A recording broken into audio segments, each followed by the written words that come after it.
اور مجمع کے کنارے آ کے کھڑی ہوگی۔ سرکار دو عالم صلی اللہ علیہ وسلم نے پوچھا آنے کی غرض کیا ہے، چاہت کیا ہے، آرزو کیا ہے، کیا چاہتی ہو، کیوں تم آئی ہو؟ تو اس عورت نے کہا میں اپنے آپ کو اللہ کے رسول کے حوالے کرنے کے لیے آئی ہوں، آپ جو میرے لیے فیصلہ کریں گے وہ مجھے منظور ہے۔ وہ عورت کہنا چاہتی تھی میں آپ سے نکاح کرنا چاہتی ہوں، اگر آپ مجھ سے نکاح کرنا چاہتے ہیں تو میں تیار ہوں آپ کی زوجہ محترمہ بننے کے لیے اور زوجہ مطہرہ بننے کے لیے اور آپ کے نکاح میں آنے کے لیے۔ سرکار نے اپنی گردن مبارک کو جھکایا اور کچھ نہیں کہا۔ کچھ دیر کے بعد ایک صحابی کھڑے ہوئے، انہوں نے عرض کیا اے اللہ کے حبیب اگر آپ ان سے نکاح نہیں کرنا چاہتے اور آپ کا ارادہ نہیں ہے تو میں تیار ہوں ان سے نکاح کرنے کے لیے۔ رسول اللہ صلی اللہ علیہ وسلم نے صحابی سے پوچھا تمہارے پاس اس خاتون کو دینے کے لیے کیا ہے؟ تمہارے پاس اس خاتون کو دینے کے لیے کیا ہے؟ حضور نے فرمایا مرد سے فرمایا، شوہر سے کہا تمہارے پاس اس عورت کو دینے کے لیے کیا ہے؟ آج بھکاری لوگ بچی والوں سے بھیک مانگتے ہیں، ہاتھ پھیلاتے ہیں اور ان سے کہتے ہیں تمہارے پاس دینے کے لیے کیا ہے؟ سرکار نے قیامت تک کے مسلمانوں کو بتایا دینا مرد کو ہے، عورت کو دینا نہیں ہے۔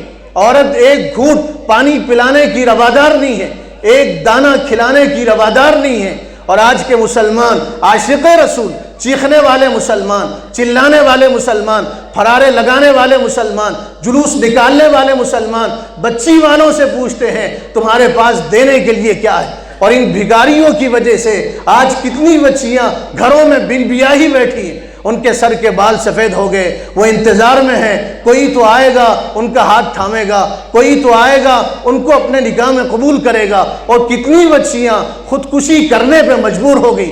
کسی شاعر نے کہا جہیز کے بارے میں پوچھو اس باپ سے، جہیز کے بارے میں پوچھو اس باپ سے جس کی بیٹی بھی گئی اور جس کی زمین بھی گئی۔ جہیز مانگنے والوں نے بچی بھی مانگا اور بچی کے باپ سے پیسے بھی مانگا، اس کا گھر بھی مانگا، اس کی زمین بھی مانگی، اس کے پاس سے سونا اور چاندی بھی مانگا۔ حضور نے فرمایا دینا بچے والوں کو ہے، بچی والوں کی کوئی ذمہ داری نہیں۔ زمانے جاہلیت میں بچی والوں سے کچھ لینا عیب سمجھا جاتا تھا، اور آج کے جاہل مسلمان بچی والوں سے بھیک مانگ رہے ہیں اور ان کے سامنے ہاتھ پھیلا رہے ہیں اور دامن دراز کر رہے ہیں۔ اور ان بھکاریوں کی وجہ سے کتنی بچیاں خودکشی کرنے پہ مجبور ہو گئی، اور کتنی بچیاں سوسائڈ ہونے پہ مجبور ہو گئی، اور کتنی بچیوں کی زندگیاں تباہ ہو گئی، کتنی بچیاں پنکھے پہ لٹک گئی، اور کتنی بچیاں دریا میں کود گئی، اور کتنی بچیوں نے اپنے بدن کو جلا لیا اور آگ لگا لیا اور جل گئی۔ اور انہوں نے تماچا مارا ان لوگوں پہ جو اپنی شادیاں مہنگی کرتے ہیں، فنکشن ہالوں میں شادیاں کرتے ہیں اور شادیوں میں قیمتی رخیں چھاپتے ہیں، ان بچیوں نے تماچا مارا۔ کل قیامت کے دن ان کا ہاتھ ہوگا اور یہ مالداروں کا دامن ہوگا، اور یہ بچیاں پوچھیں گی بِأَيِّ ذَنْبٍ قُتِلَتْ، ہمیں کیوں مارا گیا تھا، ہمارا قصور کیا تھا؟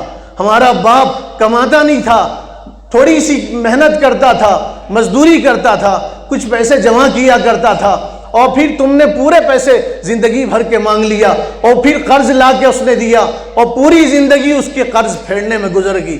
بچیاں پوچھیں گی ہمارا باپ رات میں روتا تھا تو تکیے آنسوؤں سے بھیگ جاتا تھا، ماں کو نیند نہیں آتی تھی، پوچھیں گی تو کیا جواب دیں گی؟ تو میں یہ عرض کر رہا تھا میرے بھائیو، حضور نے صحابی سے فرمایا بتاؤ تمہارے پاس دینے کے لیے کیا ہے؟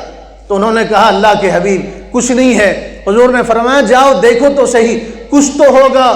وہ گئے اور تلاش کیا، واپس آئے اور سرکار دو عالم صلی اللہ علیہ وسلم سے فرمایا میرے پاس کچھ نہیں ہے۔ حضور نے کہا تم اپنے رشتہ داروں کے پاس تو دیکھو، اور ان کے پاس جاؤ۔ رشتہ داروں کے پاس گئے، پھر واپس آئے، پھر کہنے لگے اللہ کے حبیب کچھ نہیں ہے۔ حضور نے پھر کہا کچھ تو ہوگا، لوہے کی انگوٹھی تو ہوگی، وہ تو لاؤ جا کے۔ وہ گئے اور کہنے لگے اللہ کے حبیب میرے پاس لوہے کی انگوٹھی بھی نہیں ہے۔ آپ نے کتنی مرتبہ صحابی سے کہا کچھ تو لاؤ بیوی کو دینے کے لیے۔ دینا یہ مرد کی ذمہ داری ہے۔ قرآن میں اللہ تعالیٰ نے مردوں سے کہا الرجال قوامون علی النساء، مرد تو طاقتور ہوتے ہیں، دینے کی ذمہ داری مردوں کی ہے، لینے کی ذمہ داری عورتوں کی ہے، اور یہاں معاملہ الٹا ہو گیا، مرد لے رہے ہیں اور عورتیں دے رہی۔ حضور نے فرمایا جاؤ کچھ تو ہوگا۔ وہ پھر آئے، پھر کہنے لگی اللہ کے حبیب لوہے کی انگوٹھی بھی نہیں ہے۔ سرکار دو عالم صلی اللہ علیہ وسلم نے فرمایا کچھ تو ہوگا تمہارے پاس؟ تو انہوں نے کہا اللہ کے حبیب ایک چادر میرے پاس ہے۔ حضور نے فرمایا ایک چادر کا کیا ہوگا، تم پہنو گے، تم اپنی بیوی کو کیا دو گے، بیوی پہنے گی، تمہارے پاس کیا بچے گا؟ وہ صحابی خاموش ہو گئے، کچھ نہیں تھا ان کے پاس۔ جب مجلس ختم ہو گئی اور مجمع چھٹنے لگا اور لوگ ہٹنے لگے اور لوگ جانے لگے، وہ صحابی کھڑے ہو گئے اور وہ بھی جانے لگے۔ سرکار نے ان کو بلایا اور بلا کے کہا تمہیں قرآن کی کتنی صورتیں یاد ہیں؟ تو انہوں نے گنوائی، فلاں صورت یاد ہے، فلاں صورت یاد ہے، فلاں صورت یاد ہے۔ سنو میرے بھائیو، دل کے کانوں سے سنو اور دل کی تختی پہ نوٹ کرو حضرت کے سامنے۔ حضور نے فرمایا جو صورتیں تمہیں یاد ہیں وہی صورتیں تم اپنی بیوی کو یاد دلاؤ، یہی تمہارا مہر ہے، یہی تمہارا مہر ہے۔ جو صورتیں تمہیں یاد ہیں وہ صورتیں تم اپنی بیوی کو یاد دلاؤ، یہی تمہارا مہر ہے۔ کتنا آسان نکاح ہے، اور رسول اللہ نے کتنا آسان نکاح کو امت کے لیے بنا کے پیش کیا۔ اور آج مہینوں پہلے سے تیاری ہوتی ہے نکاح کے لیے، اور بھیک مانگا جاتا ہے، اور قیمتی رقعے چھپتے ہیں، اور لاکھوں روپے کے فنکشن ہال بک کیے جاتے ہیں۔ یہ عشق رسول نہیں ہے، یہ محبت رسول نہیں ہے، یہ محبت مصطفیٰ نہیں ہے۔ عشق رسول تو وہ جو صحابہ نے کیا، اور کیسا عشق کیا، واقعہ لمبا ہے۔ ایک صحابی حضور کی خدمت میں آتے تھے، امام الانبیاء کی خدمت میں آتے تھے، سرکار دو عالم صلی اللہ علیہ وسلم کی خدمت اقدس میں حاضری دیتے تھے۔ مدینے کے تھے، انصار میں سے تھے، اور جلیبی ان کا نام تھا۔ پھٹے پرانے کپڑے ہوتے تھے، کالا ان کا رنگ تھا، اور رسول اللہ کی خدمت میں آتے تھے۔ ظاہری خوبصورتی نہیں تھی، اندرونی خوبصورتی تھی۔ اللہ نے ایمان کی دولت سے نوازا تھا، دل ان کا روشن تھا۔ رسول اللہ کی خدمت میں آتے تھے اور حضور سے مستفید ہوتے تھے، اور رسول اللہ کی خدمت میں آتے تھے اور علم حاصل کرتے تھے، اور حضور جو فرماتے تھے اسے سنتے تھے اور اپنے دل میں محفوظ کرتے تھے۔ ایک مرتبہ آئے سرکار کی خدمت میں، حضور نے ان سے پوچھا جلیبیب تمہاری شادی ہوئی؟ تو جلیبیب نے کہا اللہ کے حبیب کون مجھے اپنی لڑکی دے گا؟ میرا رنگ دیکھیے، اور کہا میری زندگی دیکھیے، میرا اپنا کوئی گھر نہیں ہے، مدینے میں کوئی عزیز و اقارب نہیں ہے، نہ میں مال والا ہوں نہ جمال والا ہوں، مجھے کون اپنی لڑکی دے گا؟ حضور خاموش ہو گئے۔ پھر دوسری مرتبہ حضور نے فرمایا جلیبیب تمہاری شادی ہوئی؟ تو حضرت جلیبیب نے کہا اللہ کے حبیب میری شادی نہیں ہوئی، اور کون مجھے لڑکی دے گا؟ میں غریب آدمی ٹھہرا، میرے پاس کچھ نہیں ہے، مجھے لڑکی کون دے گا؟ تیسری مرتبہ رحمت للعالمین نے اور شفیع المذنبین نے پوچھا جلیبیب تمہارا نکاح ہوا؟ تو حضرت جلیبیب نے کہا اللہ کے حبیب مجھے مدینہ کا کون آدمی لڑکی دے گا؟ میرے پاس کچھ نہیں ہے، اور میرے پاس پہننے کپڑے نہیں ہیں، پیوند لگے کپڑوں میں آپ کے پاس آتا ہوں، مجھے کون لڑکی دے گا؟ حضور نے چوتھی مرتبہ فرمایا جلیبیب فلاں انصاری کے گھر پہ جاؤ اور جا کے ان کو ہمارا سلام عرض کرو، اور جا کے ان سے کہو اللہ کے رسول نے بھیجا ہے، اور ان سے کہو وہ اپنی لڑکی کی شادی تم سے کر دیں۔ حضرت جلیبیب کی تو عید ہو گئی، خوشی سے پھولے نہیں سما رہے تھے، اور مدینے کی گلیوں سے گزر رہے تھے، اور وہ انصاری صحابی کے دروازے پہ پہنچے، دروازہ بجایا اور دروازہ کھلا، صاحب مکان آئے، انصاری صحابی آئے، انہوں نے پوچھا بھئی کیوں آئے ہو، کیا چاہتے ہو، اور دروازے پہ کیوں کھڑے ہو؟ تو انہوں نے سلام کیا اور پھر فوراً فرمایا اللہ کے رسول نے بھیجا ہے، میں نہیں آیا، سرکار نے مجھے بھیجا ہے، آقا نے بھیجا ہے۔ مکان والے نے پوچھا کیوں بھیجا؟ کہا حضور نے تمہیں سلام بھیجا ہے، رسول اللہ کا سلام ملا۔ کیا قسمت گھر والوں کی، خوش ہو گئے، گھر والے خوش ہوئے، وہ اندر گئے اور جا کے پورے گھر میں انہوں نے خوشخبری سنائی اور کہا دیکھو ہماری قسمت، رسول اللہ نے ہمیں سلام بھیجا ہے۔ پھر وہ دروازے پہ آئے، جلیبیب سے پوچھا جلیبیب اور کیا کہا رسول اللہ نے؟ تو جلیبیب نے فرمایا اللہ کے رسول نے حکم دیا اور مجھے بھیجا ہے کہ تم اپنی بیٹی میری نکاح میں دو۔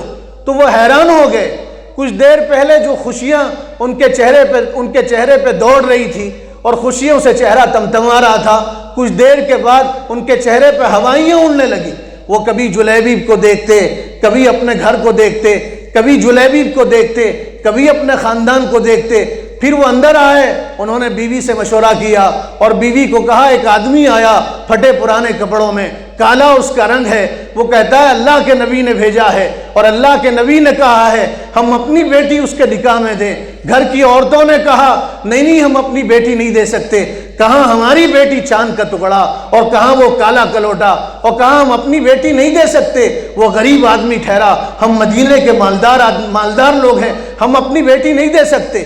وہ لڑکی گھر والی جس کو رسول اللہ صلی اللہ علیہ وسلم نے نکاح کے لیے بھیجا تھا، جس سے نکاح کے لیے بھیجا تھا، وہ ساری باتیں سن رہی تھی، اور اس لڑکی نے اپنے ماں باپ سے کہا رسول اللہ نے بھیجا ہے، آنے والے کو مت دیکھو بھیجنے والے کو دیکھو، آنے والا غریب ہے، کنگال آدمی ہے، فقیر آدمی ہے، بھیجنے والا تو سید المرسلین ہے، نبیوں کے امام ہیں، ساقی کوثر ہیں، انہوں نے بھیجا ہے، بھیجنے والے کو تو دیکھو۔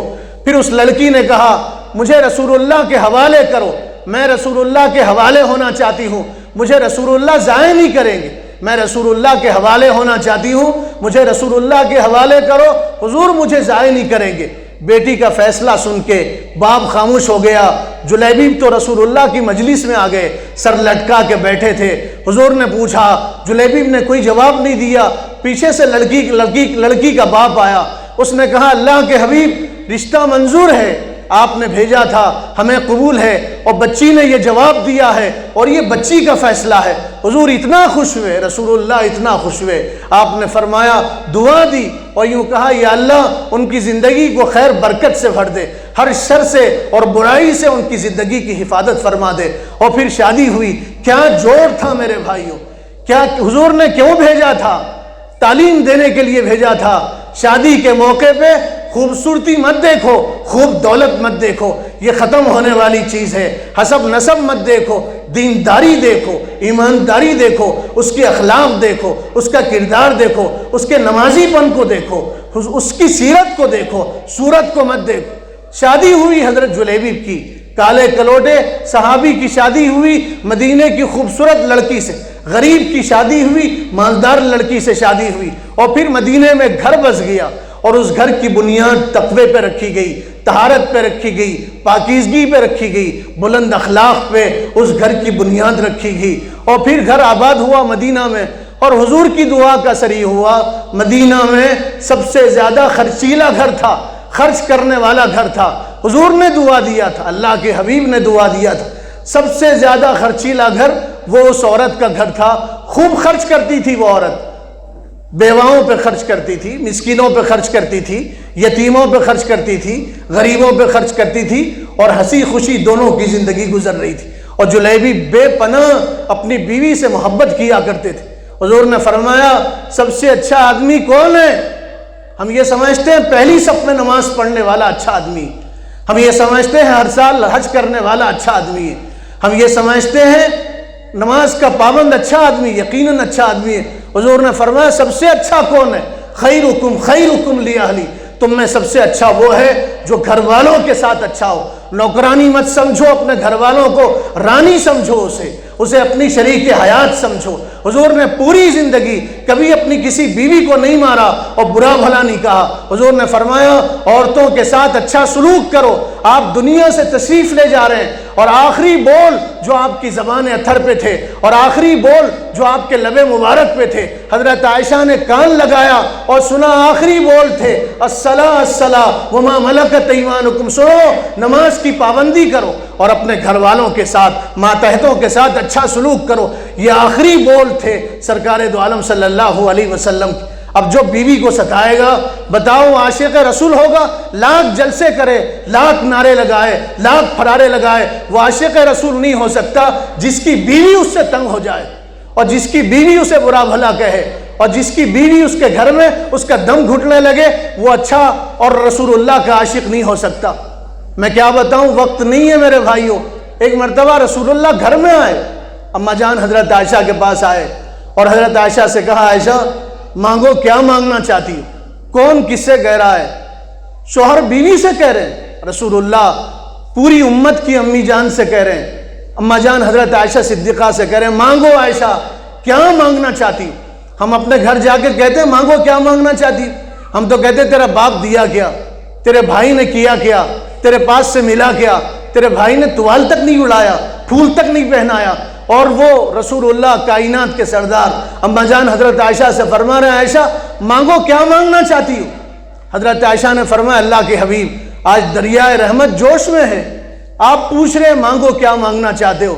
پھر اما جان حضرت عائشہ کی فراست دیکھیے، علم دیکھیے، ذہانت دیکھیے۔ اما جان حضرت عائشہ نے کہا اللہ کے حبیب میں اپنے ابا جان حضرت ابوبکر صدیق سے مشورہ کرنا چاہتی ہوں، اور ان سے مشورہ کر کے میں آپ کو بتاؤں گی میں کیا مانگنا چاہتی ہوں۔ حضور خوش ہوئے، سرکار خوش ہوئے، فرمایا جاؤ اپنے ابا جان سے مشورہ کرو، جاؤ اپنے ابا جان سے مشورہ کرو۔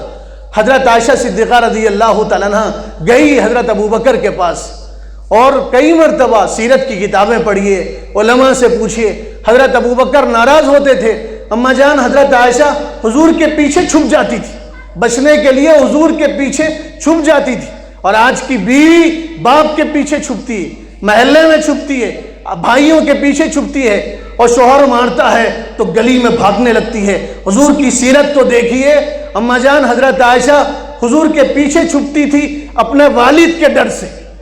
حضرت عائشہ حضرت ابوبکر کے پاس گئی اور جا کے کہا آج رسول اللہ بے انتہا خوش ہے، اور حضور کا چہرہ خوشی سے تمتما رہا ہے۔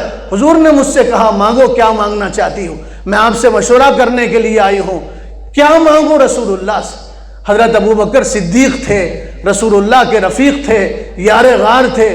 فرمایا بیٹی جاؤ حضور سے جا کے کہو وہ خلوت میں معراج کی رات میں خلوت میں اللہ نے جو راز کی باتیں، اللہ تعالیٰ نے راز کی باتیں رسول اللہ سے کہی ہیں، ان راز کی باتوں میں سے ایک راز کی بات وہ تجھے بتائیں۔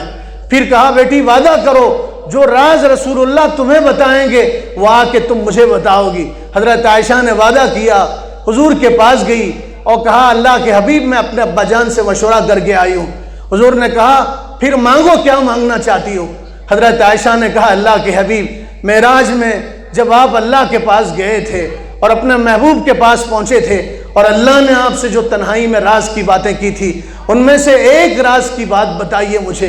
حضور خوش ہوئے۔ محدثین نے لکھا ہے اس حدیث کی تشریح میں یا تو رسول اللہ اس لیے خوش ہوئے دیکھو میرے رفیق کی ذہانت تو دیکھیں، ابوبکر کا علم تو دیکھیے، دنیا نہیں مانگنے لگا رہے اپنے بیٹی سے، دولت نہیں مانگنے لگا رہے اپنی بیٹی سے، اور پیسے اور درہم و دینار نہیں مانگنے لگا رہے، اور سونا چاندی نہیں مانگنے لگا رہے۔ کیا مانگ رہے ہیں؟ وہ راز کی بات جو اللہ نے آپ سے تنہائی میں کیا، ایک بات آپ بتائیے۔ حضور اس لیے بھی خوش ہوئے، مفسرین نے لکھا ہے راز بتاؤں گا تو پھر راز راز نہیں رہے گا۔ حضور اس لیے بھی خوش ہوئے ہوں گے راز بتاؤں گا تو پھر راز راز نہیں رہے گا۔ پھر حضور نے فرمایا عائشہ میں نے تم سے وعدہ کیا تھا قریب آؤ۔ حضرت عائشہ قریب آئی تو رسول اللہ نے فرمایا عائشہ معراج کی رات میں اللہ نے تنہائی میں مجھ سے جو راز کی باتیں کی تھی، فرشتوں کو بھی جن کی خبر نہیں تھی، ان راز کی باتوں میں ایک بات یہ ہے اللہ تعالیٰ نے فرمایا آپ کی امت کا کوئی آدمی، سنو بانسواڑے کے مسلمانوں، حضور نے فرمایا اللہ نے مجھ سے تنہائی میں کہا تھا آپ کی امت کا کوئی آدمی ٹوٹے ہوئے دلوں کو جوڑے گا، آپ کی امت کا کوئی آدمی ٹوٹے ہوئے دلوں کو جوڑے گا تو مجھ اللہ پہ واجب ہے کہ میں بغیر حساب کتاب کے اس کی مغفرت کر دوں۔ مجھے اللہ پہ واجب ہے کہ میں بغیر حساب کتاب کے اس کی مغفرت کر دوں۔ حضرت عائشہ خوش ہو گئی، راز کی بات معلوم ہوئی، ابا جان کے پاس گئی حضرت ابوبکر کے پاس اور جا کے کہا اللہ کے حبیب حضور نے یہ کہا، تو حضرت ابوبکر رو پڑے۔ حضرت عائشہ نے کہا ابا جان آپ رو رہے ہیں، آپ تو غریبوں کی مدد کرتے ہیں، ٹوٹے دلوں کو آپ جوڑتے ہیں، آپ تو محبتیں بانٹتے ہیں، آپ رو رہے ہیں۔ حضرت ابوبکر نے کہا عائشہ تصویر کا رخ ایک تو یہ ہے، حضور نے کہا جو ٹوٹے دلوں کو جوڑے گا وہ بے حساب بغیر حساب کے جنت میں جائے گا، اور تصویر کا دوسرا رخ یہ ہے جو آدمی دلوں کو توڑے گا وہ جہنم میں جائے گا، جو آدمی دلوں کو توڑے گا وہ جہنم میں جائے گا۔ بات ہماری یہاں سے چلی تھی، حضرت جلیبی وہ اپنی بیوی کے ساتھ بے انتہا خوش تھے اور مدینے میں گھر آباد ہو گیا تھا۔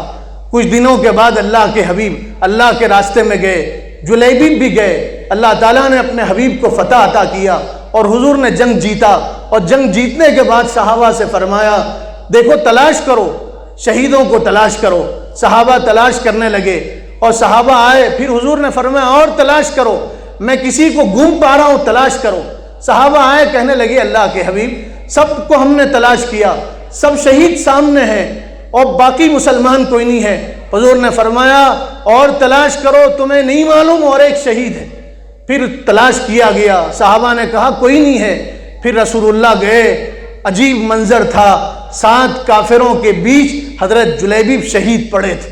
حضور نے فرمایا اس نے جلیبیب نے 7 لوگوں کو جہنم میں پہنچایا اور قتل کیا, اور 7 نے مل کے جلیبیب کو قتل کیا. پھر آپ نے فرمایا ھذا منی وانا من, میں جلیبیب سے ہوں اور جلیبیب مجھ سے. اور پھر کتابوں میں لکھا حضور نے تنہا حضرت جلیبیب کو اٹھایا, اپنے رانوں پہ رکھا, تنہا قبر میں لٹایا, پھر فرمایا ھذا منی وانا من, میں اس سے ہوں یہ مجھ سے. یہ میرے بھائیوں یہ سنت ہے, یہ عشق ہے, یہ رسول اللہ سے سچی محبت ہے.